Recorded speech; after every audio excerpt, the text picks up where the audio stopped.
Ela comanda a operação brasileira da farmacêutica Roche, companhia com sede na Suíça, presente em mais de 150 países e com mais de 100 mil funcionários pelo mundo. No Brasil, a farmacêutica está há 90 anos. Nós vamos conversar neste bloco do Show Business com Lorice Scalise, presidente da Roche Pharma Brasil. Lorice, obrigado pela presença aqui em nosso estúdio. E eu vou começar essa conversa com um assunto quentíssimo anunciado por vocês, porque a Roche anunciou a assinatura do maior acordo para um remédio contra a obesidade na história. Um negócio aí de 5 bilhões e 300 milhões de dólares, envolve o desenvolvimento do medicamento para a perda de peso de uma empresa dinamarquesa chamada Zealand. E eu pergunto para você como é que vai funcionar essa parceria, Lorice. Bom, primeiro, obrigada pelo convite. É um prazer estar aqui, é um prazer ter esse espaço de voz aqui com vocês. E sim, estamos todos celebrando, muito felizes com a parceria. É uma parceria para o tratamento da obesidade. Temos aí como parte do acordo da Roche mundial, que é trabalhar com a inovação, primeiro, e segundo, atender a necessidades que nós chamamos de burden social, que seria aquelas doenças, aquelas patologias que afetam socialmente e têm um impacto importante para a sociedade, e a obesidade é uma delas. Dentro do portfólio da Roche de desenvolvimento, a gente já vem desenvolvendo um outro produto, e agora com essa parceria a gente fortalece o portfólio e amplia as nossas ofertas para a obesidade. Então, estamos felizes, estamos celebrando. É uma notícia maravilhosa. Não, uma notícia maravilhosa e histórica, né? Sim, porque é histórica e é a entrada de vocês definitiva aí nesse segmento poderoso da perda de peso, que a gente acompanha aqui dos nossos programas, a crescente desse setor, né? Sim. E quanto ele está valendo e o quanto ele é significativo, né, para muitos países, sobretudo aqui no Brasil. Sim. Não, na obesidade é a entrada da Roche, como eu falei, nós já temos no nosso pipeline o desenvolvimento também de outras drogas, então a Roche já está olhando para esse mercado, para essa doença, para esses pacientes. E sim, acredito que o interesse geral e a preocupação geral é porque a tendência é aumentar. Existe já um esclarecimento e uma consciência de que a obesidade é uma doença crônica, é uma doença importante e ela vai afetar e afeta cada vez mais as sociedades de um modo geral. Então, há uma necessidade e nós estamos acompanhando isso e trazendo o nosso know-how, a inovação, a assinatura da Roche também para esse mercado. Eu trouxe na abertura aqui do programa, a Roche está presente em mais de 150 países, uma empresa suíça. O que o Brasil significa nos negócios globais da Roche? Olha que interessante, desses 150 países, a operação do Brasil é para a Roche hoje a 8ª no mundo. Então, é uma operação importante. O Brasil, ele reporta diretamente... Muito significativo, muito significativo. Né? 8ª. Sim, a 8ª. Primeiro lugar... Estados Unidos. E aí a gente tem uma operação no Japão, que é através da Chugai, que é uma parceria da Roche. E depois a gente tem China, Alemanha e assim sucessivamente, né? Até chegar no Brasil. Até chegar ao Brasil. Sim, que chega aí no 8º lugar. Estamos entre as 10 maiores afiliadas da Roche. Estamos entre as 10. Agora, como é que a companhia opera no Brasil? Como é que é a operação da companhia? A operação, nós temos uma estrutura comercial aqui no Brasil, temos também uma equipe grande de pesquisa clínica que atua também aqui no Brasil. Então, nós temos a operação comercial e a operação de pesquisa clínica que está dentro do nosso braço de pesquisa e desenvolvimento. Vocês são quantos funcionários? Na farmacêutica, nós somos 450 funcionários. E se a gente soma pesquisa clínica também, a gente chega mais ou menos uns 600 funcionários no Brasil, colaboradores. Eu pergunto sobre a operação porque a Roche, ela tinha uma fábrica no Brasil, né? No Rio de Janeiro. Sim. Por que a decisão da saída do Brasil? Que nós terminamos, né, de fazer o phase-out da fábrica no final do ano passado, foram 5 anos nesse phase-out. A ideia de sair da produção no Brasil é que a Roche, por ser uma empresa de inovação, os produtos que a gente vem trabalhando, o que a gente trabalha, o nosso portfólio é um portfólio de nicho, que a gente chama. O que significa isso? Significa que é um portfólio que ele tem menos volume. Então, não justifica, fica muito mais caro produzir pequenas quantidades aqui ou em qualquer outro país do que trazer o produto importado. Então, hoje, por exemplo, você tem hemofilia, que é uma doença, uma patologia que a gente trata, e que no Brasil existem 5 mil pacientes. Hoje a Roche vende para 500 pacientes. Então é muito difícil você manter uma produção quando o seu produto não é de volume.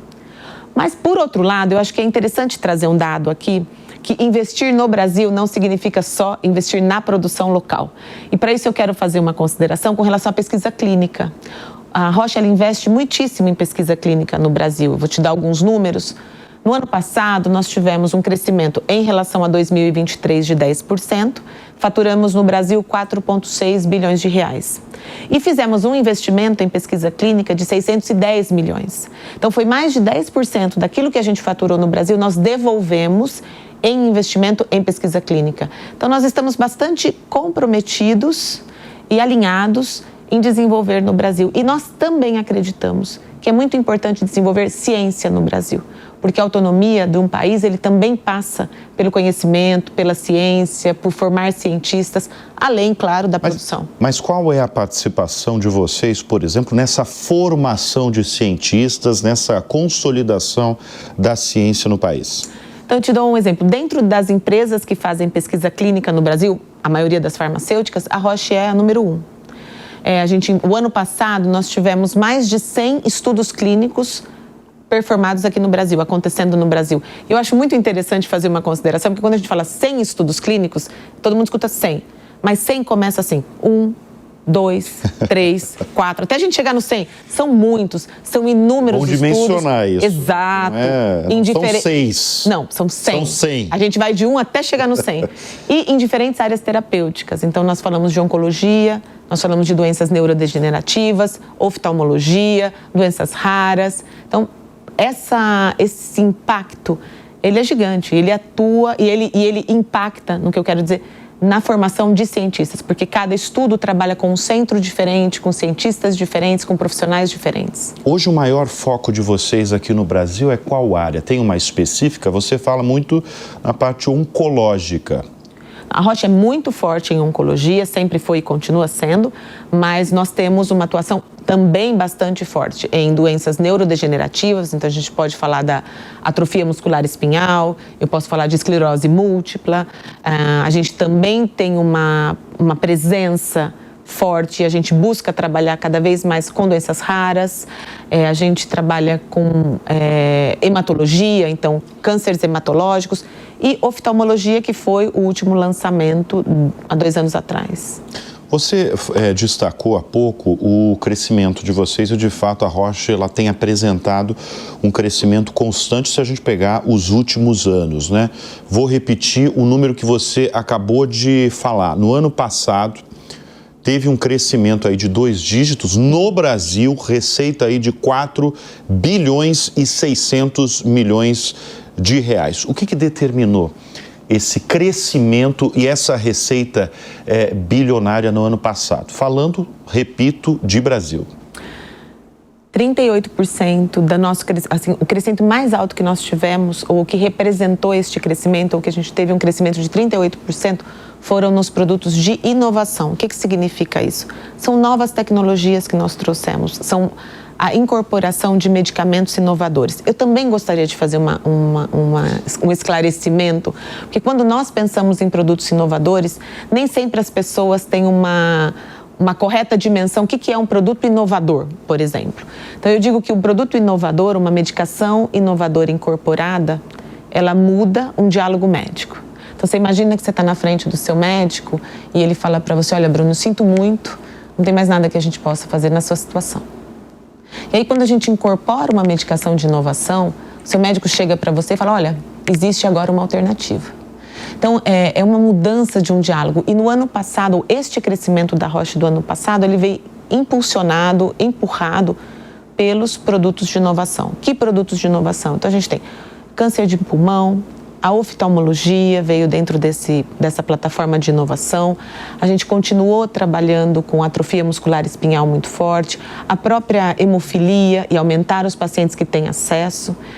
E uma última consideração que eu acho bastante importante, porque a inovação ela está associada a uma nova molécula, a uma nova descoberta, mas ela também está associada a uma nova forma de administração. O que significa isso? Você sabia que hoje existe uma quimioterapia que você não precisa ficar 5 horas para câncer de mama fazendo uma infusão intravenosa? Você pode fazer uma infusão de 10 minutos intramuscular e voltar para o seu dia normalmente. Isso é uma inovação. Quando você muda a forma de administração e você preserva o dia daquele paciente, o tempo daquele paciente. Então, é isso que empurrou o nosso crescimento do ano passado. Tudo isso que você está falando, tanto de inovação, vem do centro de pesquisa, de inovação, porque você está trazendo novidades para um setor em áreas carentes, porque você deu um exemplo aí forte, né? Do médico que chega na frente de um paciente e fala: não temos mais nada o que fazer, e você vem com uma novidade, dizendo: temos uma alternativa. Isso é muito poderoso. Sim. Isso vem da onde, essas alternativas? É de um núcleo de vocês? A Roche, ela tem centros de desenvolvimento de pesquisa, né? Ela tem alguns centros espalhados pelo mundo. Ela também trabalha em parceria com cientistas no mundo inteiro. E depois a última parte, ou uma parte desse desenvolvimento, ela é feita no mundo inteiro, inclusive nesses centros de pesquisa que eu falei aqui mesmo no Brasil. No ano passado, esses mais de 100 centros brasileiros estiveram envolvidos neste trabalho de desenvolvimento da inovação da Roche. Eu tenho um exemplo bastante concreto que dentro da pesquisa de hemofilia, a gente está testando e trabalhando com um estudo clínico de terapia gênica. O que significa isso? Fazer uma alteração, uma correção genética para que o paciente não tenha os sangramentos que ele tem na hemofilia. E esse estudo foi e tem sido performado com um cientista brasileiro, com uma cientista da Unicamp. Então, assim, no mundo inteiro a gente desenvolve, ele está em todo lugar. Quero chamar a atenção aqui no Brasil. A Roche tem um centro, não sei se é um ou se são alguns centros de pesquisas contra o câncer fora do eixo sul e sudeste, focado sobretudo norte e nordeste, numa aliança aí com centros públicos. Sim. Como é que funciona? Essa é uma parceria da Roche com o Instituto Vencer o Câncer e que tem um objetivo: desenvolver... É um centro? São vários. São vários centros? São vários centros. Então, por exemplo, no ano passado foram mais de 20 novos centros abertos fora desse eixo que a gente está acostumado do sudeste e sul do país, sempre em parceria com instituições preferencialmente públicas do SUS, e que a gente busca levar esses estudos clínicos para outras regiões, que seriam norte, nordeste do país, centro-oeste do país. A gente está falando também aí de alguns centros no centro-oeste. Qual é a vantagem, qual é o benefício que a gente vê? Quando nós fazemos uma pesquisa clínica num centro, a gente melhora a capacitação do centro, melhora a condição do hospital que atende este paciente. A gente investe financeiramente um dinheiro no treinamento, na capacitação, na melhora desses centros. E, acima de tudo, o que eu acho mais fascinante é que os pacientes desses lugares, eles são atendidos por produtos de inovação que não teriam acesso de forma gratuita. Então, tem vários benefícios associados a isso, né? É de graça. É de graça. Você já foi andar em um desses centros? Sim, a gente faz algumas incursões por aí, sim. Eu estou devendo algumas visitas, mas sim. Mas você já foi? Sim, sim. E o que mais surpreendeu você na hora dessa visita? O que mais me impressiona é ver o compromisso e a paixão dos profissionais dessas regiões. Porque muitas vezes lugares fora do eixo São Paulo, Sudeste, Sul do Brasil ficam esquecidos. Tem muitos profissionais brilhantes e que eles simplesmente não têm o desejo de sair da sua região e vir para cá, mas eles têm o desejo de estar envolvidos, de se desenvolver e de buscar e trazer pesquisa e conhecimento. Então, o que mais me fascina, os profissionais. E a outra coisa, no mesmo nível de fascínio e entusiasmo para mim, são esses pacientes. A gratidão que esses pacientes têm de estarem sendo atendidos perto da sua casa, aí no seu local, na sua cultura. Porque também temos culturas muito diferentes, né? Quando você vai para um centro em Manaus, ou quando você vai em Belém do Pará, ou quando você vem para São Paulo, mesmo o diálogo desses pacientes, eles são diferentes. Então, atendê-los aí é um privilégio. Laurice, deixa eu destacar a sua carreira, a sua trajetória, porque você é a primeira mulher a liderar a empresa em 90 anos de companhia no Brasil. Qual que é a sensação desse título? Ai, que medo. Dá medo? Sim, eu diria que... Primeiro, assim, fico muito orgulhosa de ocupar a posição. É um privilégio para mim, é uma honra para mim ocupar a posição. Mas eu digo que também fui a primeira mulher na Argentina. Você comandou a operação na Argentina durante alguns anos. 6 anos. 6 anos, tá. E também fui a primeira mulher a sentar na posição. Eu digo que quando a gente chega, depois de muito tempo, uma posição ocupada só por figuras masculinas, existe um arquétipo, uma figura muito presente ali, muito forte, um modelo muito forte. Então eu digo que quando eu cheguei ou quando a gente chega, a primeira coisa que acontece, todo mundo celebra, né? A gente fica feliz. Mas no momento seguinte, eu falo 2 dias depois, todo mundo está esperando que você tenha as atitudes dos seus antecessores, ou aqueles modelos que já estão registrados com aquele lugar, com aquela posição. E eu acho que o maior desafio é criar outros modelos, criar outros arquétipos. Eu costumo dar o exemplo que quando eu era pequena, quando alguém perguntava para mim o que eu queria ser quando crescesse, eu jamais diria que eu queria ser jogador de futebol, porque na minha época existia o Pelé, o Zico, não existia uma mulher jogando futebol. E hoje eu falo que eu sou tão agradecida a Marta, porque as meninas têm outro modelo. Você pode ser menina e você pode jogar futebol. E eu acho que hoje a função das primeiras mulheres nas posições de liderança é criar modelos e arquétipos diferentes em que qualquer pessoa, independente do gênero, se é um homem, se é uma mulher, pode olhar para aquilo e falar, sim, é possível, eu consigo fazer com as minhas características, com os meus recursos, com as minhas habilidades. Então isso é... E quando eu faço a brincadeira, ai que medo, porque eu falo que eu sempre vivo com esse sentimento de que eu não posso falhar, não por mim só, mas porque eu falharia com toda a classe. Eu falo, nossa, tá vendo? Olha, as mulheres não deram certo neste lugar. Então eu tenho um compromisso com a classe. Isso te atormenta até hoje? Não, assim, já bastante mais tranquila. Já sei que a gente pode fazer muito bem. Você tem uma trajetória que é curiosa para os tempos atuais. Porque você fez carreira na Roche Pharma, né? Você está na companhia há 25 anos, né? Alcançando lideranças, né? Chegou, como a gente falou, a comandar a operação da Argentina antes de ser presidente no Brasil. Falando especificamente desses cargos de liderança, sendo mulher, você já foi desacreditada nesse percurso, nessas décadas, em cargos de liderança por ser mulher? Eu acho que já enfrentei, e acho que é importante falar disso, sim. Eu já enfrentei várias situações em que eu acho que eu seria menos questionada ou que eu não seria interrompida e que eu não precisaria ser validada. Então, eu tenho uma passagem bastante interessante. Em 2014, eu me mudei para a Suíça. Eu fiquei 3 anos trabalhando na estrutura global e fazia o desenvolvimento com a Hitachi no Japão de um produto para diagnóstica. Então, eu trabalhava 15 dias na Suíça e 15 dias com meus colegas japoneses na Hitachi. E aí tem também uma cultura bastante... As mulheres não é comum para eles terem uma mulher no grupo. Então, de 25 pessoas no grupo de desenvolvimento, eu era a única mulher. E tinha um desconforto, e existia aí... Todos tivemos que aprender. Eu aprender da cultura deles e eles a me aceitarem ali.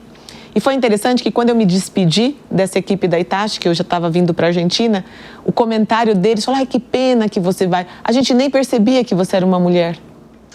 Caramba, foi na lata. Assim, mas assim, eu entendo desde a cultura, porque não acho que é um elogio, sim, tenho tranquilidade, isso.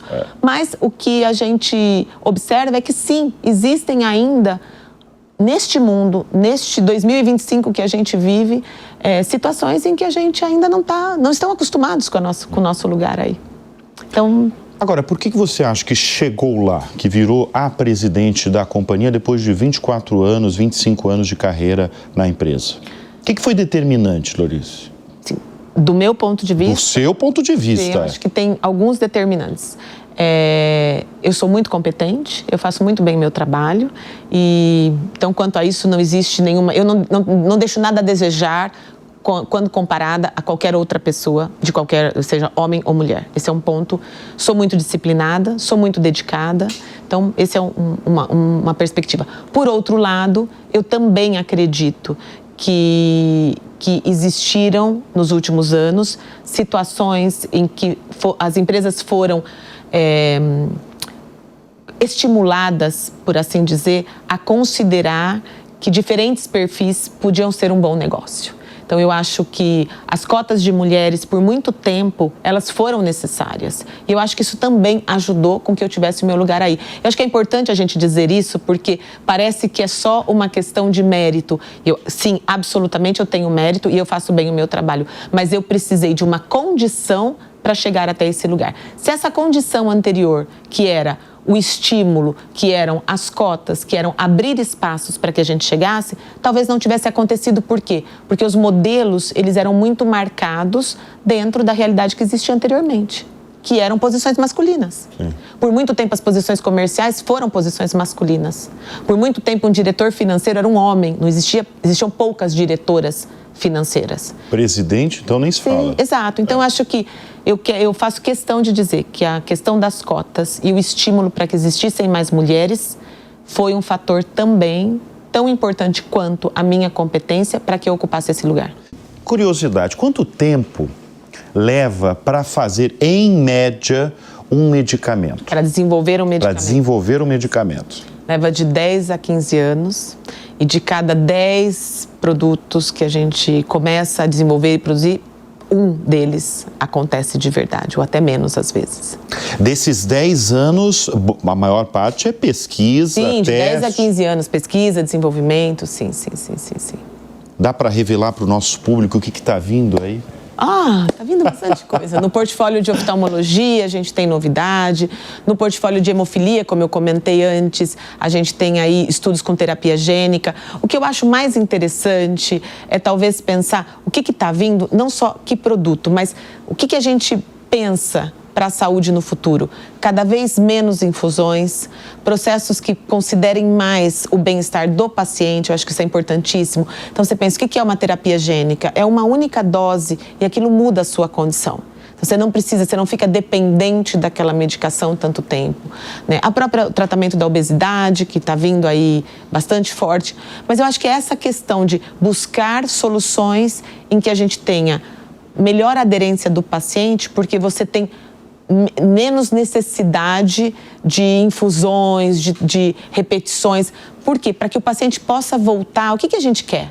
A gente quer que o paciente volte para a vida dele, para a vida normal dele, para a atividade que ele gosta de fazer. Então, eu acho que as novidades, elas vêm por este lado, através de inovações no tipo de tratamento que a gente oferece. Inovação. Esse foi uma palavra que você usou, sobretudo no bloco anterior. Inclusive, quando eu perguntei sobre o crescimento da companhia nos últimos anos, você logo falou dos produtos inovadores de vocês aqui no Brasil. É muito difícil inovar no Brasil? Eu diria que o Brasil, ele tem... Eu não diria que é muito difícil, respondendo claro, assim, muito difícil. Eu acho que a gente tem um mercado que está aberto à inovação. Acho que tem barreiras que a gente tem que enfrentar. Eu acho que a gente tem que considerar diferentes características como custo-benefício, viabilidade financeira, o mesmo assim a substituição de outros, a linha de tratamento inteira. Então, por exemplo, quando você faz uma terapia inovadora ou quando você diminui a dependência daquele paciente ao uso de droga, você também libera o cuidador. Tem um momento que o ano passado eu publiquei um artigo que falava os números que ninguém vê. Porque quando a gente pensa num tratamento, você pensa no paciente, no custo da medicação. Mas quais são os outros custos que ninguém vê? Ninguém observa que muitas vezes aquele paciente não consegue voltar a trabalhar ou que na família alguém tem que deixar de trabalhar para cuidar daquela pessoa.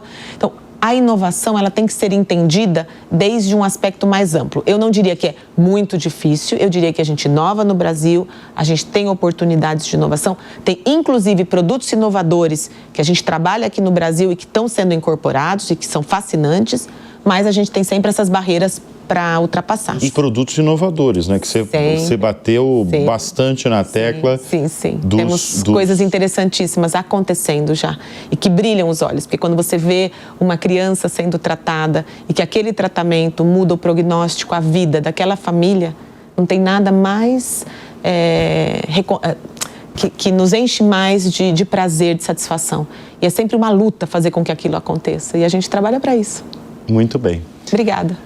Obrigado você. Foi um papo muito gostoso, muito esclarecedor de um tema, de uma área, como você bem falou, vital. Na verdade, eu falei vital, você falou, você deu uma outra definição sobre a área de saúde, né? Que é... a existência. É a existência. É sobre existir ou não existir. Exatamente. Muito bom, muito bom. Nós conversamos nessa edição do Show Business com Lorice Scalise, a presidente da Roche Pharma no Brasil. Obrigado mais uma vez pela presença. Prazer é meu. Obrigada. E o Show Business vai ficando por aqui e antes de encerrar tem um convite para você. Se você quiser ter conteúdos exclusivos aqui da Jovem Pan, faça a sua assinatura. Entre lá, www.jovempan.com.br e assine. Muito obrigado sempre pela sua audiência, pela sua confiança. A gente volta na semana que vem. Até lá. Tchau.